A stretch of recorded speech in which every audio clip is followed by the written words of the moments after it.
প্রিয় ভাইরা, সূরাতুল হুজুরাতের 10 নম্বর আয়াতে আল্লাহ তাআলা বলছেন ইন্নামাল মুমিনুনা ইখওয়া। আল্লাহ বলেন বিশ্বাসীরা ভাই ভাই, মুমিনরা ভাই ভাই।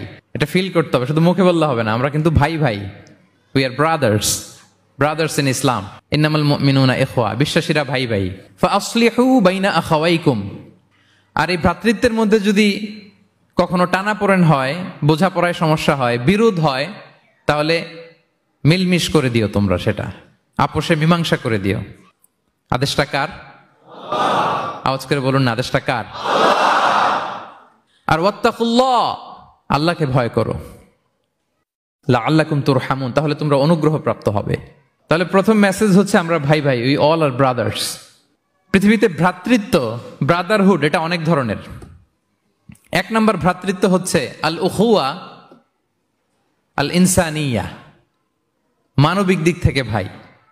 যারাই মানুষ তারাই ভাই, কারণ আমাদের আদি পিতার নাম, আদিমাতা Adam and Eve. We came from the very same source, same origin. একটা জায়গা থেকে আসছে। সবার বাপ যদি একজন হয়, সবার মা যদি একজন হয়, তো আমরা সবাই কি? সুবহানাল্লাহ পড়বেন না?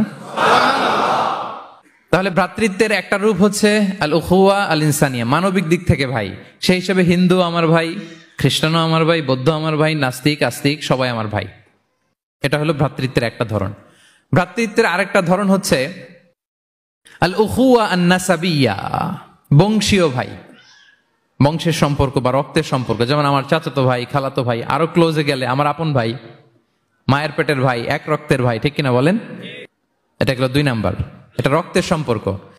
3 নাম্বার হচ্ছে আল উখুয়া আদ-দীনিয়া, দ্বীনি ভাই। আর আমরা এটা নিয়েই কথা বলছি, আল উখুয়া আদ-দীনিয়া। ইন্নামাল মুমিনুনা ইখওয়াতুন, মুফাসসিরিন ইকরাম বলেছেন ইয়ানি ইখওয়াতুন ফিদ-দীন। মুমিনরা ভাই ভাই হচ্ছে 3 নাম্বার সেন্সে, আমরা দ্বীনি ভাই।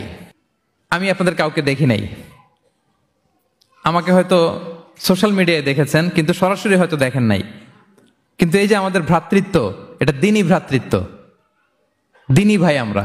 আমরা কি ভাই? এবং ইন্টারেস্টিংলি এই দ্বীনি ভাই বা দ্বীনি ভ্রাতৃত্ব আগের 2টার চেয়েও মজবুত। কখনো কখনো এটা রক্তের সম্পর্ককেও ছাড়িয়ে যায়। সুবহানাল্লাহ পড়েন। বদরের যুদ্ধে এই পাশে কুরাইশরা মানে মুশরিকরা, এই পাশে মুমিনরা। এমনও হয়েছে রাসূল সাল্লাল্লাহু আলাইহি ওয়াসাল্লামের পক্ষে মুমিনদের ওখানে এক ভাই, আর আবু জাহেলের সাথে আরেক ভাই, দ্বন্দ্ব সংঘাত। এই ভাই ওই ভাইকে হত্যা করেছে দ্বীনের কারণে। তার মানে দ্বীনি ভ্রাতৃত্ব এটা এত মজবুত, এটা মাঝে মাঝে রক্তের সম্পর্ককেও ছাড়িয়ে ছাপিয়ে উপরে উঠে যায়। আল্লাহু আকবার। এবং আমাদের দৃষ্টান্ত দিয়েছেন বিষ্ণু ইসা ইসলাম। তিনি বলেছেন তোমরা সবাই দ্বীনি ভাইয়েরা, সবাই মিলে এক দেহ এক প্রাণ। বিষ্ণুই বলেন মাসালুল মুমিনিনা ফি তাওয়াদ্দিহিম ওয়া তারাহুমিহিম ওয়া তাআতুফিহিম মাসালুল জাসাদ। মুমিনদের ভালোবাসা সম্পর্ক, এটার দৃষ্টান্ত হচ্ছে, পারস্পরিক ভালোবাসা সম্পর্ক হচ্ছে কামাসালিল জাসাদ, এটা একটা দেহের মতো। আমরা সবাই মিলে এক দেহ। দেহের কোনো অঙ্গ যদি ইনজুর্ড হয়, সারা দেহ যেমনি কষ্ট পায়, বিশ্বের কোথাও আমার কোনো দ্বীনি ভাই যদি কষ্ট পায়, আমাদের প্রত্যেকের হৃদয়ে রক্তক্ষরণ ঘটে। চিল্লায় বলেন ঠিক কিনা? আপনার পা কেটে গেছে, এখন আমরা কি এরকম ভাবি যে পা গেছে তো কি হয়েছে, পাই না, কষ্ট পাবে, সারা দেহ তো ওকে। ব্যাপারটা কেমন? দেখবেন পা কেটে গেলে রাতে ঘুম আসে না, ওইটার ব্যথায় জ্বর চলে আসে, এরকম আসে না নাই? এই জন্য বিষ্ণু ইসলাম বলেছেন মাসালুল জাসাদ, একটা দেহ, দেহের এক অঙ্গ ইনজুর্ড হলে যেমনি সারা দেহ কষ্ট পায়, পুরো দেহটা রাত জেগে থাকে, জ্বর এসে যায়, তেমনি গোটা বিশ্বের কোনো প্রান্তে, কোনো জনপদে, কোনো এলাকায় কোনো মুসলিম ভাইয়ের যদি কষ্ট হয়, সেটা আমাদের হৃদয়ে যেয়ে লাগে। ঠিক কিনা বলেন? ফিলিস্তিনের ভাইরা যদি কাঁদে, আমাদের ভালো লাগে? কাশ্মীরের ভাইরা যখন গৃহহীন হয়, আমরা এটা সহ্য করতে পারি? মিয়ানমারে আমার মুসলিম ভাইরা যখন নির্যাতিত হয়, আমরা কি এটা মেনে নেই? কারণ এক দেহ এক প্রাণ। আমরা যদি কোরআনের দিকে তাকাই, আল্লাহ তাআলা বলেছেন আমাদের সম্পর্কটা হচ্ছে রোহামা ও বাইনাহুম। রোহামা, একে অপরের প্রতি আমরা সফট হার্টেড, রহম দিল, একে অপরের প্রতি সফট হার্টেড। কোরআনের অন্য জায়গায় এসেছে বুনিয়ানুম মারসুস, সীসা ঢালা প্রাচীরের মতো আমাদের সম্পর্ক। হাদিসে এসেছে এক ভাই হচ্ছে আরেক ভাইয়ের মিরআতুল মুমিন, এক মুমিনের জন্য আরেক মুমিন হচ্ছে আয়না। আয়নার সামনে দাঁড়ালে দেখা যায় যে আমার এখানে একটা দাগ, তারপর আয়নার সামনে দাঁড়ালে আমাকে ঠিক করে নেওয়া যায়, গুছিয়ে নেওয়া যায়। তার মানে আমার সমস্যা, আমার ভুল, আমার খুঁত, আমার স্পট, এটা আয়না বলে দেয়। মুমিনরাও এরকম, এক ভাই আরেক ভাইকে সংশোধন করে দেয়। সুবহানাল্লাহ পড়েন। এবং কোরআন কখনো কখনো আমাদেরকে বলেছে যে ওয়ায়ুফিরুনা আলা আনফুসিহিম ওয়ালাউ কানা বিহিম খাসাসা, ভ্রাতৃত্বের সম্পর্কটা এমন হবে যে নিজের প্রয়োজনের চেয়েও মুমিন ভাই তার অন্য ভাইয়ের প্রয়োজনকে গুরুত্ব দিবে। পড়েন সুবহানাল্লাহ। আমার প্রয়োজন, তারপর আমি না নিয়ে আমার ভাইকে দিব। এরকম নিদর্শন আমাদের মধ্যে আছে না নাই? আপনারা ইয়ারমুকের যুদ্ধের নাম শুনেছেন, হিজরি 15 সালের কথা। বিষ্ণু ইসলাম এর ইন্তেকালের 4-5 বছর পরের ঘটনা। ওমরে ফারুক রাদিয়াল্লাহু তাআলা আনহু, উনি হচ্ছেন তখন আমাদের খলিফা, the second caliph of Islam, আমিরুল মুমিনিন, খলিফাতুল মুসলিমিন।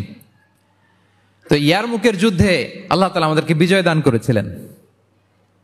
কিন্তু এমনি এমনি বিজয় আসে নাই, এমনি এমনি আসে নাই। একের পর এক সাহাবারা আহত হয়েছেন, নিহত হয়েছেন, মানে শহীদ হয়েছেন। এবং যুদ্ধের এক পর্যায়ে এমন হয়েছে, খাবারের অভাবে, পানির অভাবে সাহাবারা ছটফট করছিলেন। এক ফোঁটা পানি নাই, রুহু বেরোয় যায়, পানি পানি বলে চিৎকার করছেন। তৃষ্ণায় যখন কাতর, ওই সাহাবীর কাছে পানি নিয়ে আসা হলো, মশক দিয়ে পানি নিয়ে আসা হলো, সামান্য কিছু পানি, যে নেন। তো উনি যখন পানি খাবেন, দেখতে পেলেন যে পাশে আরেক ভাই চিৎকার করে পানি পানি, এক ফোঁটা পানি দাও, চিৎকার করছে। ওই সাহাবী বলতেছেন, আমার দরকার নেই, আমার ভাইকে নিয়ে আগে দাও, আমি পরে খাবো। আল্লাহ।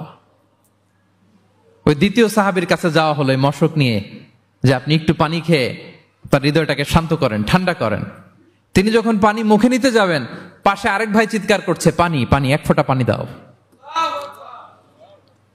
ওই সাহাবী বললেন, আমাকে না, আমার ভাইকে দাও, আমার আগে আমার ভাইকে দাও। ওই সাহাবার কাছে নিয়ে যাওয়া হলো যে আপনি আগে খান। ওই সাহাবীর কাছে পানির মশক নিয়ে যেতে যেতেই উনি শহীদ হয়ে গেলেন। আবার মশক নিয়ে দ্বিতীয় সাহাবীর কাছে আসতে না আসতে দ্বিতীয় সাহাবীও শহীদ হয়ে গেলেন। প্রথম যিনি চিৎকার করছিলেন তার কাছে আবার মশক নিয়ে যেতে না যেতে তিনিও শহীদ হয়ে গেলেন। সুবহানাল্লাহ পড়বেন না? ওয়ায়ুসিরুনা আলা আনফুসিহিম ওয়ালাউ কানা বিহিম খাসাসা, নিজেদের প্রয়োজন থাকা সত্ত্বেও মুমিনরা তার অন্য ভাইয়ের প্রয়োজনকে প্রাধান্য দেয়। আল্লাহু আকবার। এই হচ্ছে আমাদের ভ্রাতৃত্বের দৃষ্টান্ত। তাহলে প্রথম মেসেজ হচ্ছে মুমিনরা ভাই ভাই, মুমিনরা। আর আমাদের দৃষ্টান্ত হচ্ছে এক দেহ এক প্রাণ। আওয়াজ করে, এক দেহ